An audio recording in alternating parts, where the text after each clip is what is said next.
Capítulo 2. O reverendo Paulo Brasil ontem foi muito feliz nas suas exposições, extremamente profundo, teológico, apresentando-nos o Evangelho, e eu procurei complementar as falas dele, trazendo aqui algo mais prático para nós, né? Então, assim como Paulo nas suas cartas ele trazia, né, aquilo que Cristo fez e depois os imperativos, ou seja, uma vez que fomos regenerados, como devemos viver. A minha ênfase agora nessa última preleção é como devemos viver, uma vez que nós cremos e fomos alcançados por esse Evangelho. Então a gente vai ver Atos 2, 42 a 47, que é como viviam os convertidos, ou como que o Evangelho de fato foi alcançado e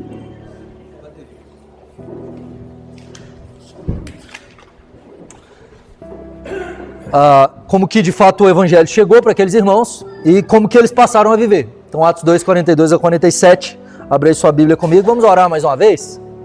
Deus, fala conosco nesse momento, como o Senhor já tem falado, Deus, desde ontem. Traz iluminação ao nosso coração, que a Tua Palavra encontre guarida em nós. Ajuda-nos, não apenas a entender, mas viver, ó Deus, aquilo que a gente vai ouvir. Para a glória do nome do Senhor. Amém. Atos 2, 42 a 47 diz assim a santa palavra do Senhor.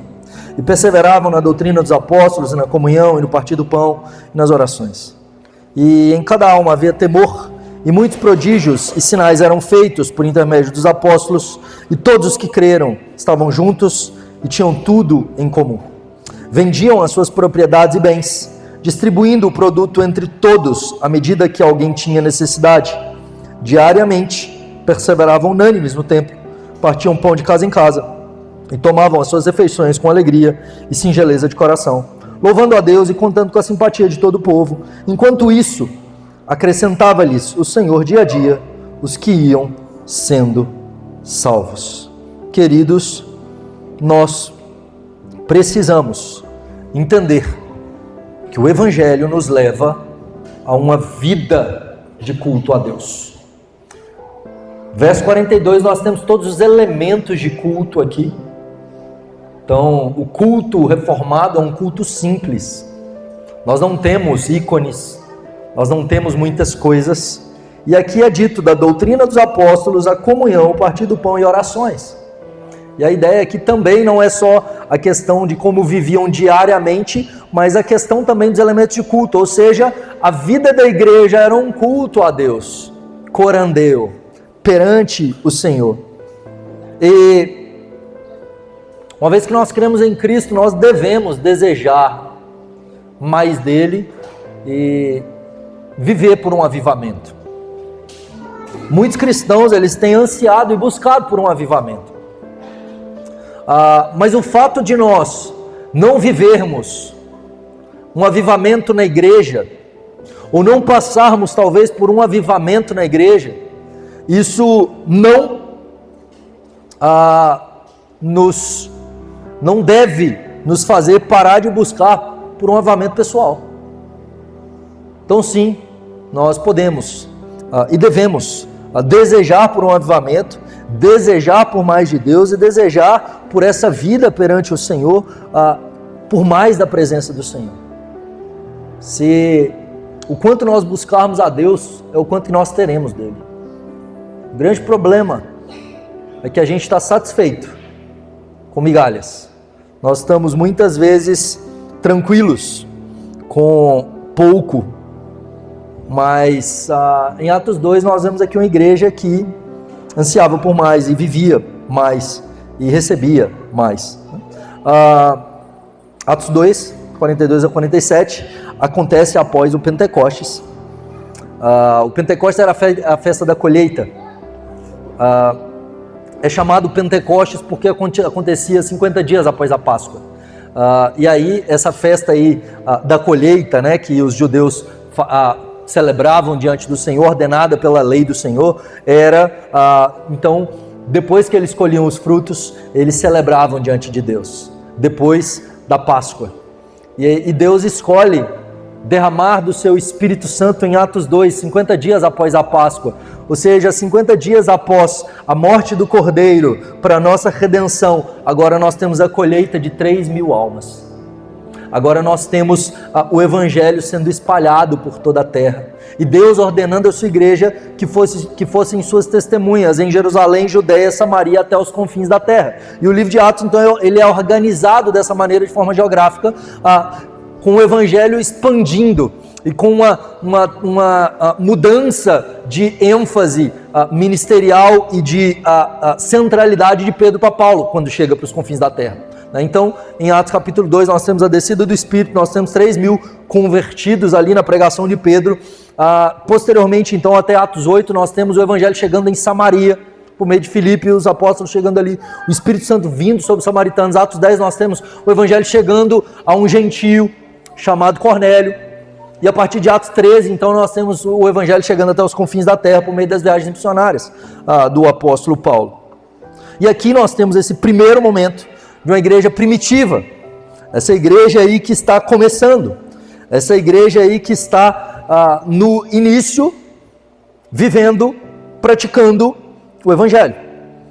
Então, como é que a gente vive o Evangelho como igreja? Como é que a gente vive o Evangelho nos nossos dias? Em primeiro lugar, diz o texto que eles perseveravam na doutrina dos apóstolos, na comunhão, no partir do pão e nas orações. Em primeiro lugar, então, a igreja que vive o Evangelho é uma igreja que persevera. Nós vivemos dias, queridos, onde a ênfase se encontra em o tempo todo está mudando, o tempo todo está procurando novos métodos. Então não é comum a gente ver as igrejas o tempo todo tá indo atrás de inovações, o tempo todo está indo atrás de meios para poder encher a igreja. A igreja primitiva ela não estava muito preocupada com métodos. Ela não era uma igreja que está preocupada em agradar pessoas para poder atrair mais pessoas. É uma igreja que está perseverando na palavra, na comunhão, nas orações.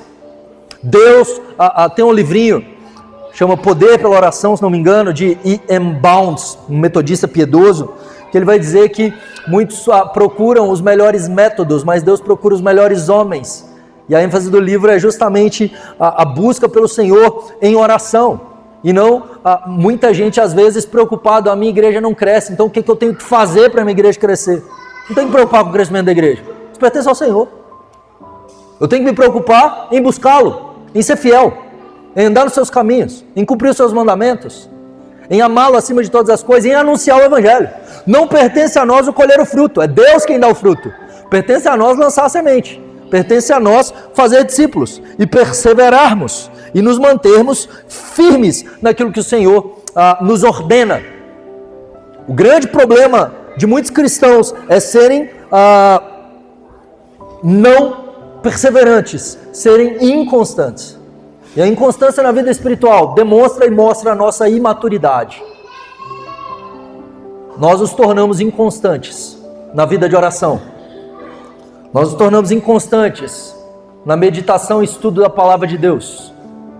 Nós somos inconstantes na comunhão. E por causa disso nós vivemos uma vida cristã medíocre. E por causa disso nós não vivemos o Evangelho de forma plena. E a gente acredita na mentira do diabo de que é assim mesmo. De que o pouco que nós temos é isso aí, é desse jeito. E a gente não tem expectativa em Deus de receber mais. E a gente vai para os cultos de maneira morna, fria, não ansiando por mais de Deus, mas simplesmente porque a gente está acostumado. A gente tem essa prática de sempre estar lá. Ou às vezes a gente vai porque a gente que é o professor da escola dominical, a gente que vai pregar, mas secos, inconstantes, meramente acostumados com o Evangelho. A igreja do Senhor Jesus, alcançada por esse Evangelho da graça, é uma igreja perseverante. A gente olha para a vida de Jeremias. O ministério de Jeremias é um ministério que eu sempre fiquei chateado lendo o livro de Jeremias. Sempre fiquei chateado porque ele é um homem de Deus. Ele é um homem crente. Ele é um homem fiel. Ele é alguém que Deus usou muito para marcar a sua geração. Só que Jeremias, eu não queria ser Jeremias. Muitas vezes no meu ministério pastoral eu orei e falei, Senhor, não faz eu ser igual a Jeremias, não. Porque Deus chama Jeremias para pregar para um povo que não vai ouvir. Ele fala assim, não, eu vou te usar, Jeremias. Para quê? Para você pregar para um povo que não vai te ouvir. Rapaz, é muito ruim. Você pregar para uma igreja desobediente, um povo que é inconstante, um povo que não persevera, um povo que é descrente, né? Pior do que não perseverar e ser inconstante é não ser crente, é querer te matar. É você pregar para um povo que vai te lançar no poço, na cisterna, vai te prender. Você está querendo o bem deles e eles estão procurando seu mal. E Jeremias é esse cara. E Jeremias, ele reclama com Deus muitas vezes, Senhor, não dá, do jeito que está não dá, esse povo não ouve. Só que constantemente no livro de Jeremias você vai ver ele falando assim, começando de madrugada, tem vindo a mim a palavra do Senhor, e eu tenho anunciado. Ele repete isso como um refrão, muitas vezes. Ou seja, Deus o visitava de madrugada, dando-lhe visões, revelando-se a ele, trazendo a palavra a ele, e ele logo de manhã então já anunciava essa palavra ao povo, que não ouvia. Chega um momento lá no capítulo 2 de Jeremias, que ele diz assim, eu estou por desistir, Senhor, não quero mais. E aí Deus diz para ele, se você está cansado com homens que vão a pé, como é que você vai correr com aqueles que vão a cavalo? Se em terra de paz você não se sente seguro, como é que você vai se sentir nas florestas do Jordão, onde há leões, ursos? E Jeremias então decide perseverar. Ele decide correr com os cavalos, ele decide ir para as florestas do Jordão. Ele não se preocupa com a sua própria reputação, com os resultados. Ele se preocupa em honrar o Senhor. E quando a gente vê lá em Lamentações capítulo 3, verso 22, 21 em diante, que ele diz, eu quero trazer à memória aquilo que me dá esperança. Ele diz, as misericórdias do Senhor são a causa de nós não sermos consumidos, porque as suas misericórdias se renovam a cada manhã sobre nós. O segredo de Jeremias perseverar é que diariamente, de madrugada, começando de madrugada, ele, ao ver o nascer do sol, na presença do Senhor, ele percebia que diariamente o Senhor perseverava com ele. Deus não o abandonava, Deus continuava se revelando, Deus continuava falando com ele, Deus continuava perdoando, Deus continuava sustentando, e por causa disso ele podia se manter de pé para poder anunciar a palavra a outros. Ele não era movido por resultados, ele não era movido por números, ele não era movido por aplausos, ele não era movido por tapinha nas costas dos homens, ele era movido pela misericórdia de Deus que o sustentava. Nós somos chamados a perseverar por causa de um Deus que persevera conosco. Nós não caminhamos olhando para circunstâncias, resultados, nós caminhamos olhando para o autor e consumador da nossa fé, o Deus que não desiste de nós, o Deus que em momento algum para de nos amar, o Deus que nos sustenta. A igreja que vive o evangelho da graça é uma igreja que persevera, é uma igreja que não é inconstante, e ela não é inconstante na doutrina dos apóstolos, diz o texto bíblico. Queridos, muitas vezes a gente começa a ler Bíblia, e eu sou apaixonado pela palavra de Deus desde os meus 18 anos. Eu tenho lido a palavra de Deus, pelo menos aí uma vez por ano. Então já tem uns poucos anos aí, já li a Bíblia inteira umas 5 vezes. Que bom que vocês não riram. Mas eu amo a palavra. Mas muitas vezes ao longo desses anos, estou com 40 já para matar sua curiosidade, né? Então mais de 22 anos lendo a palavra de Deus, muitas vezes eu fiz, e esse ano eu fiz um propósito de ler a Bíblia 4 vezes esse ano. Então eu tenho lido 14 capítulos por dia, eu já terminei, já estou na 3ª leitura nesse ano. Mas muitas vezes, querido, eu me pego lendo a Escritura Sagrada de forma mecânica, para cumprir um cheque, porque eu preciso. É melhor fazer isso do que não fazê-lo. Muitas vezes eu oprimi as pessoas a lerem a Bíblia.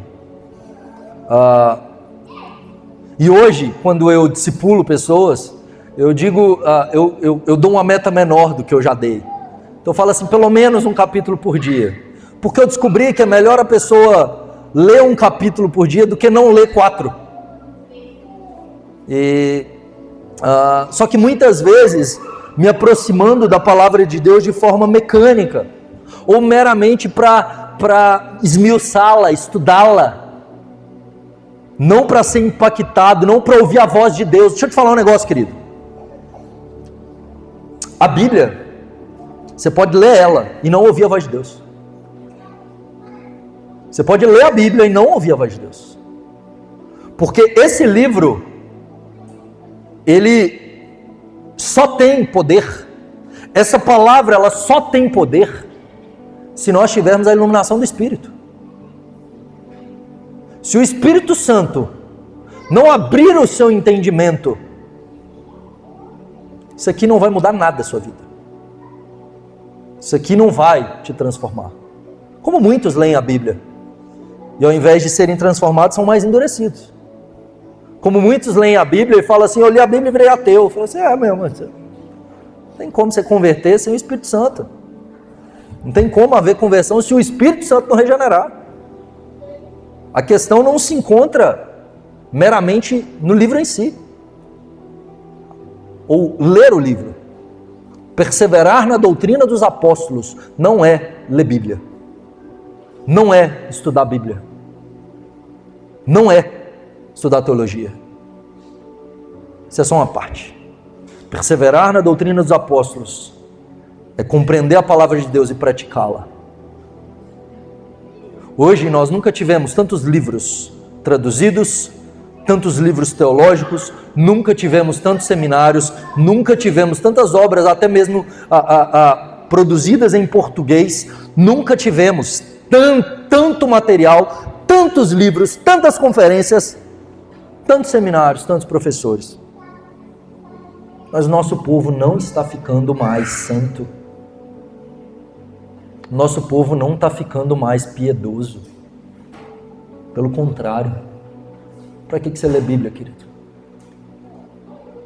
Para que você quer estudar teologia? Para que você vem para uma conferência, para o encontro da fé reformada?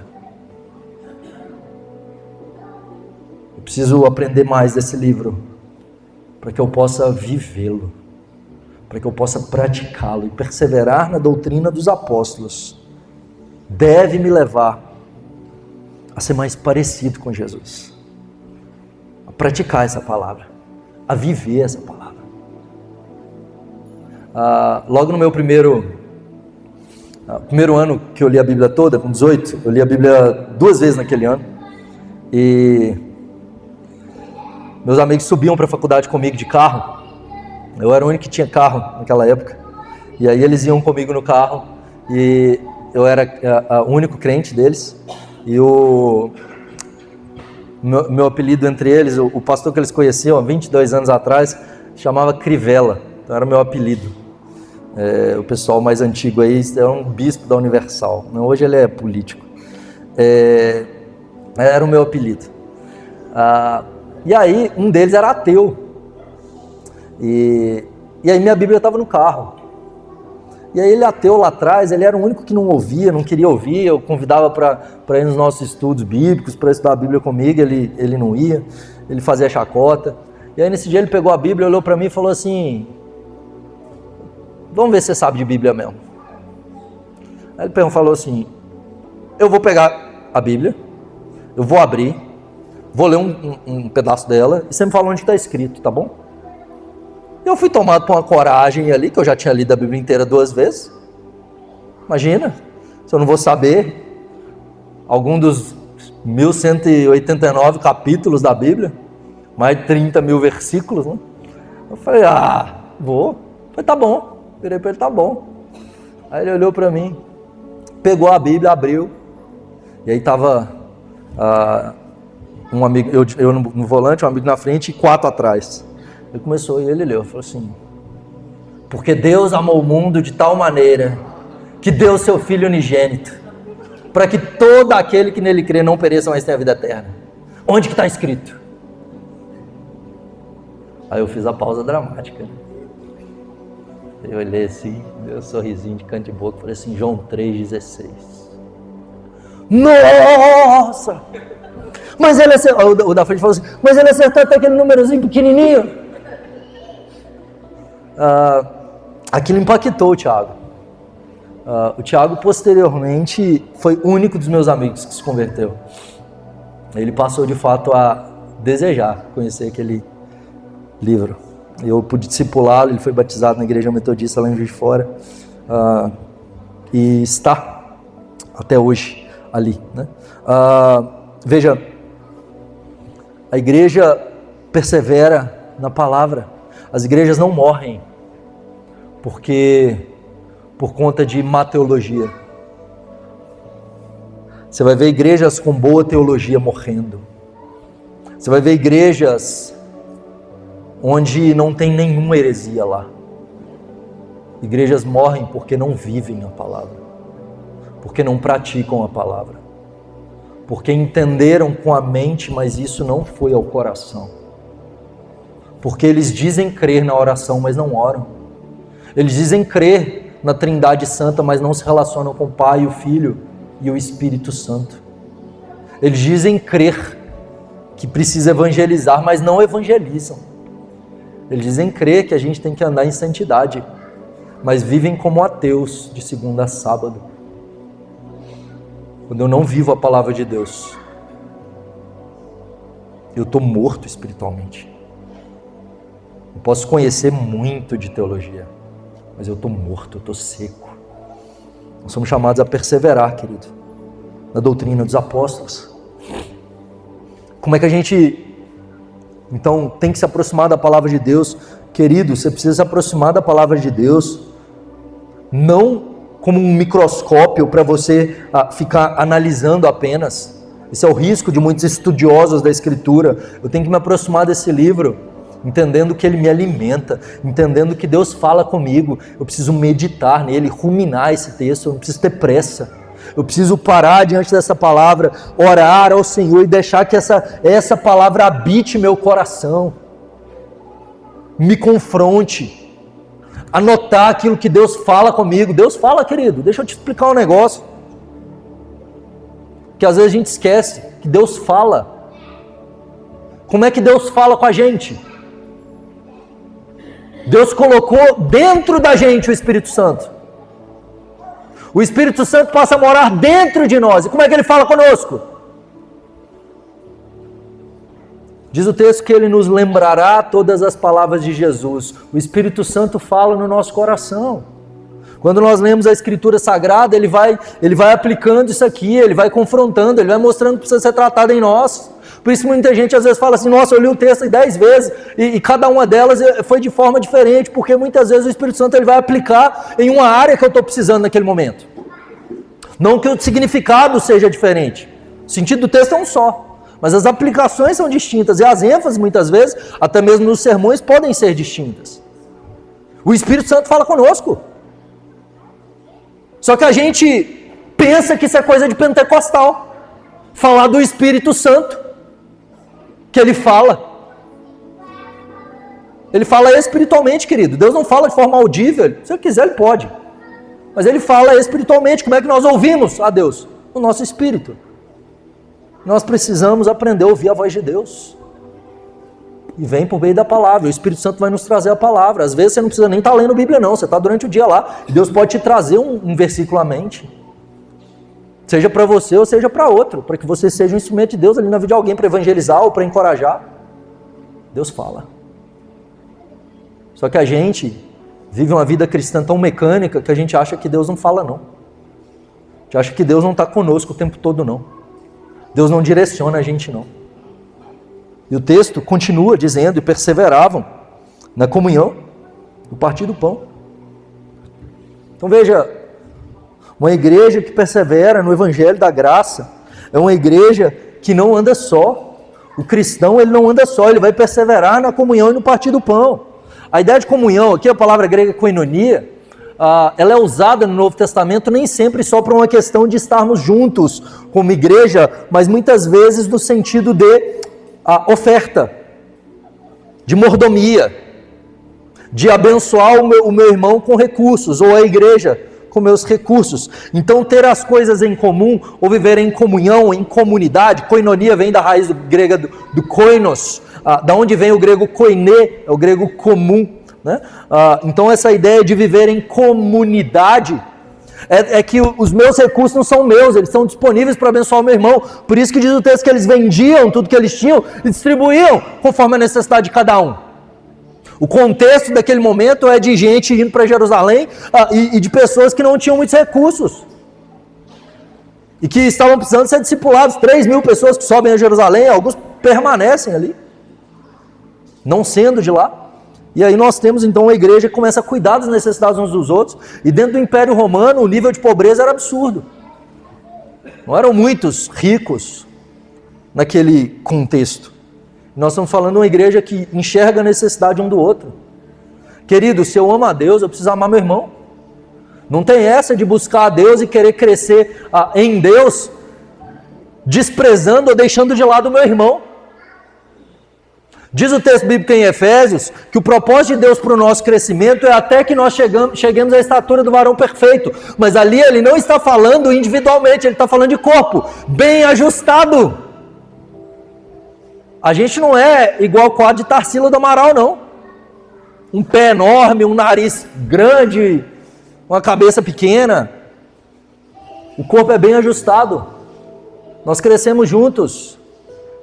Eu não busco a Deus de forma egoísta. Eu não recebo dons da parte do Senhor para servir na igreja só para mim, é para a edificação do corpo, é para o cuidado do meu irmão.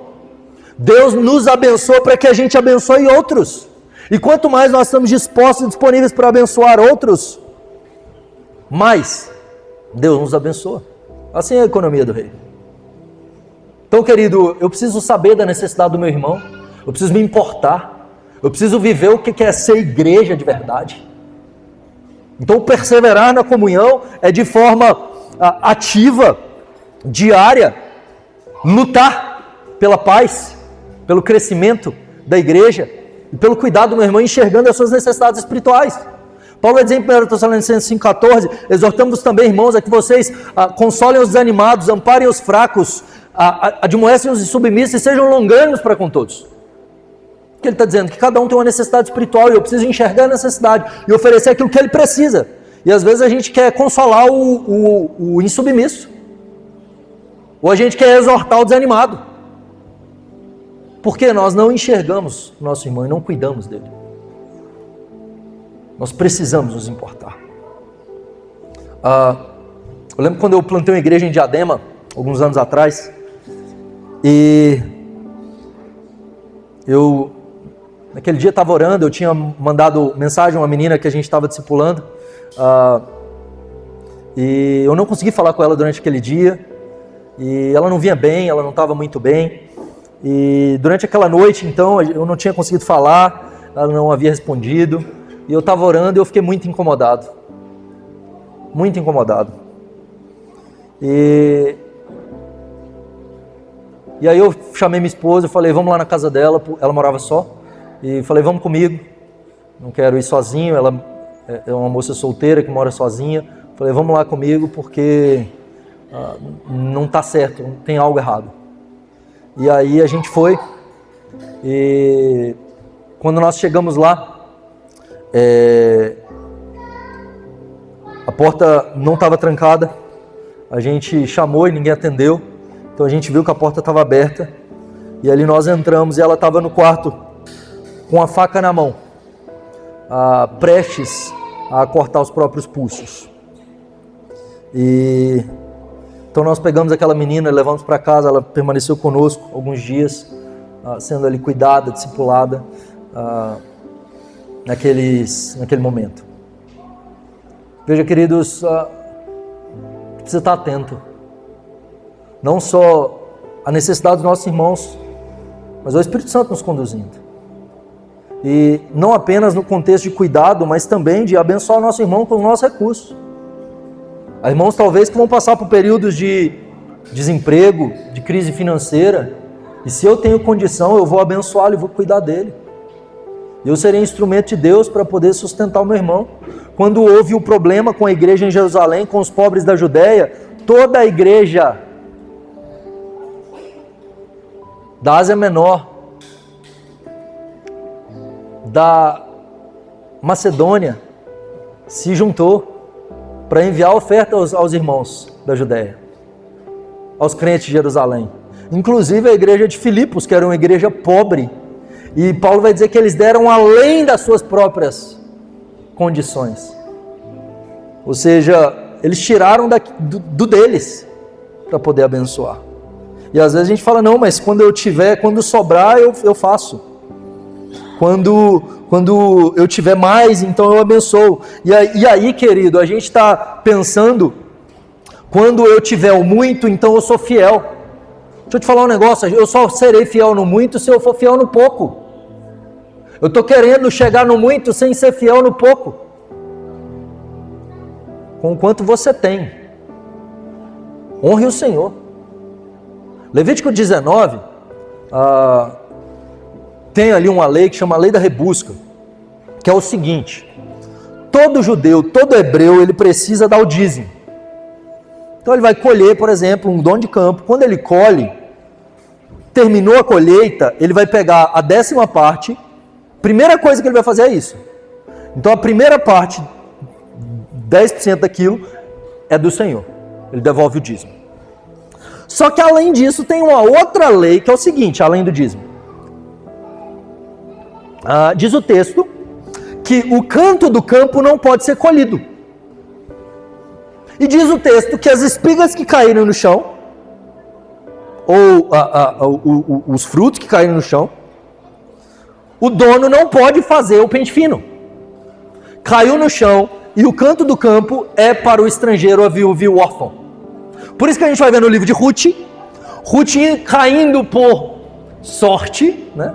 Providência de Deus, no campo de Boaz, um cumpridor da lei. E o que Boaz faz? Tempo de colheita em Israel não é tempo de alegria só para os ricos, os pobres também se alegram porque eles também colhem. Eles vão para o campo dos ricos colherem as espigas que caem no chão. E o que Boaz faz?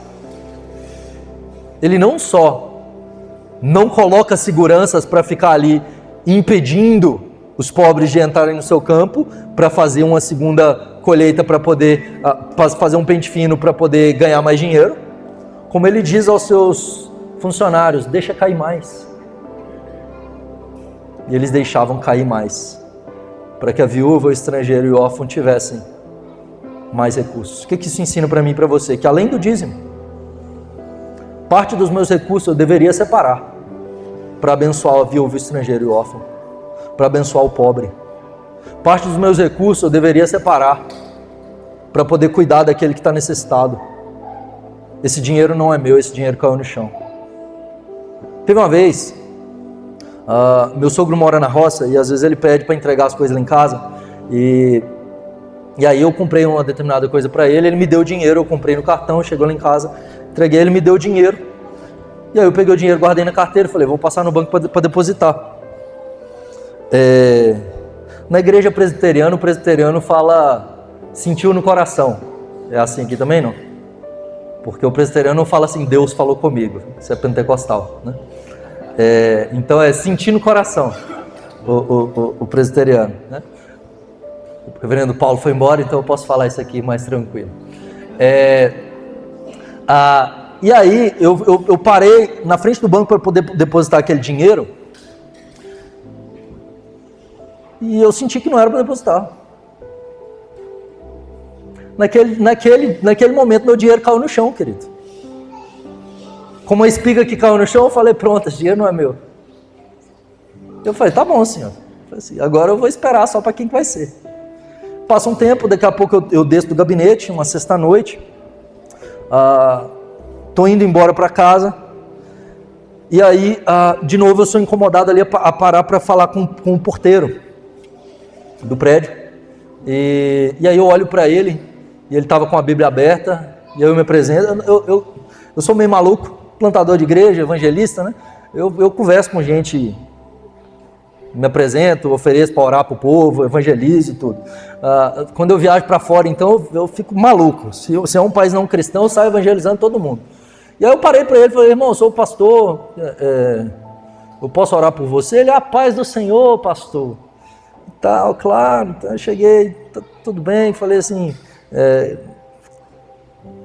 o que você está precisando? Aí ele falou, pastor, minha vida financeira Ora, tal, as coisas estão difíceis, está apertado, não sei o que, tal. Aí eu orei e falei, pronto, entendi, terminei a oração, falei, toma esse dinheiro aqui e tal. Ele pegou, encheu o olho de lágrimas, ele olhou para mim e falou, pastor, hoje de manhã eu orei. E esse mês não ia dar. Eu sou trabalhador, pastor, eu trabalho de pedreiro durante o dia, de porteiro à noite. Eu sou novo convertido e às vezes a gente até pensa em desistir. Mas hoje de manhã eu orei, Senhor, levanta uma provisão, Deus, está muito difícil.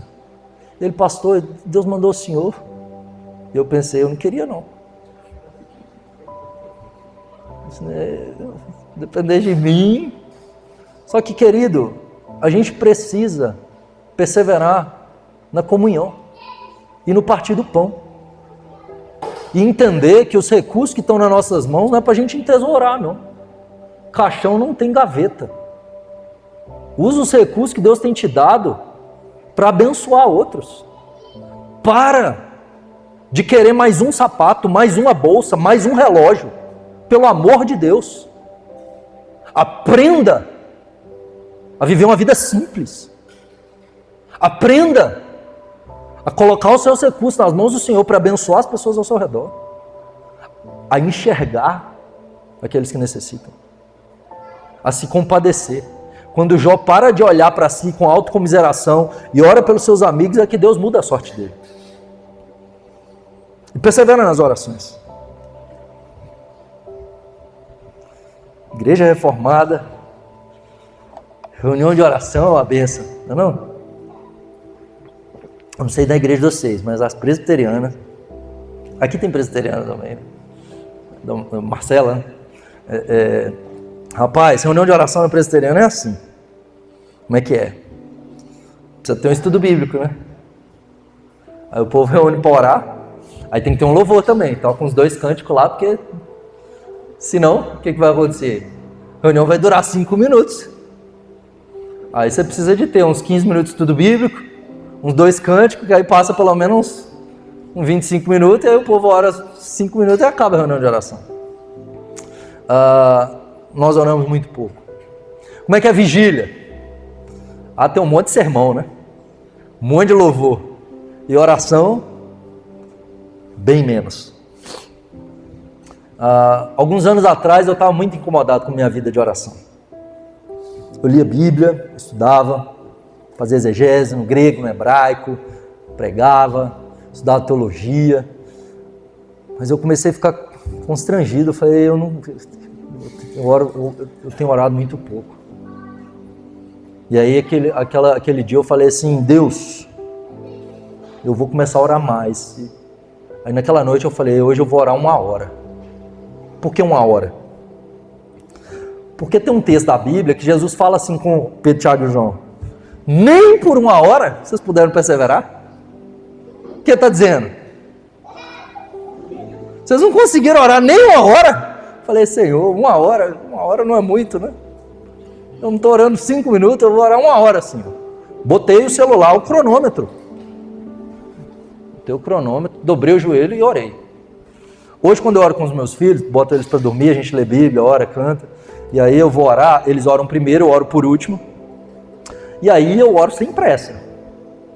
Por quê? Não tem problema eles dormirem no meio da oração, não. Só que tem dia que eles não querem dormir. Aí o Davi vira para mim e fala assim, papai, não ora por tudo hoje, não? Rapaz, naquele dia eu orei por tudo. Eu orei pelas missões, eu orei pela igreja perseguida, eu orei pelas autarquias da igreja, eu orei por todo mundo que eu conhecia, todo mundo da família, eu orei por tudo. Falei, rapaz, hoje eu orei bastante.